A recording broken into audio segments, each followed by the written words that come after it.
So there's a lot of things going on in BASF in the seed world as well as the digital world. We are launching in 2025 our new exclusive BASF germplasm soybeans that are going to be only sold in Xarvio bags. So that's going to be a really exciting time for Xarvio.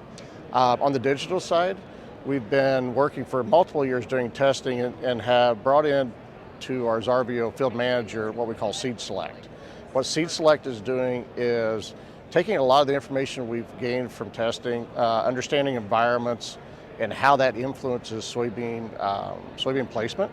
So we're doing testing across fields, really trying to identify as much variability as possible, isolating those environments, whether it's a saturated environment or a water limited environment, to look at soybeans, how they produce and how they change in different areas. We also we're looking at how they build yield. So are they a variety that builds yield on branches, or is it a variety that's going to put most of its yield on the main stem?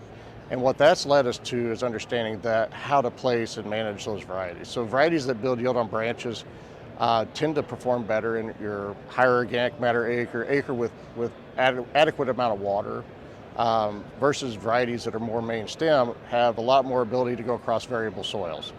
They handle the tougher environments better. That main stem yield is far more stable than branch yield. So through all of this, what we're doing with SeedSelect is we're able to bring in fields, overlay soil types, slope, elevation, understanding how that influences water movement, water availability, plant available water, and then match the variety to fit those fields specifically to give us better placement information. Yeah, so we've been testing, doing the actual field testing and stuff for about 5 years. It was about 2 years ago we started thinking about how do we get it into a digital tool.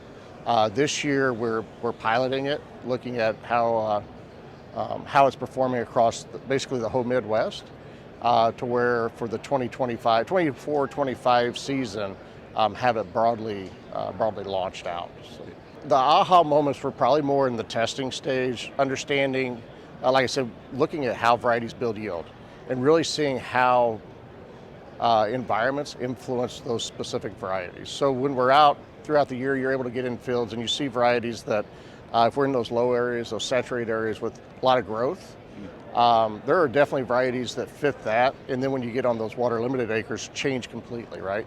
You may lose 3-4 nodes as you go up the hill in a dry area, versus some varieties that are more main stem tend to be a lot more stable or consistent, whether we're in that saturated acre or that tougher, drier environment. The key is, though, getting the varieties in the right place, because those varieties that build yield on branches, they can have a lot of yield potential if we put them in the right place. Those are typically the ones that win your plots. Those years that were wet just blow the doors off on yield. But they're also the ones that if we get them in the wrong place, can be the worst variety on the field too, right? Or on the farm. Generally speaking, if you talk to a guy and say, this was my best bean and my worst bean, is generally one of those beans that build a lot of yield on branches. So they're very successful in the right environment, but they're going to struggle when you get them out of that environment that they need to be in. For more information, contact your local ASA or business rep with BASF.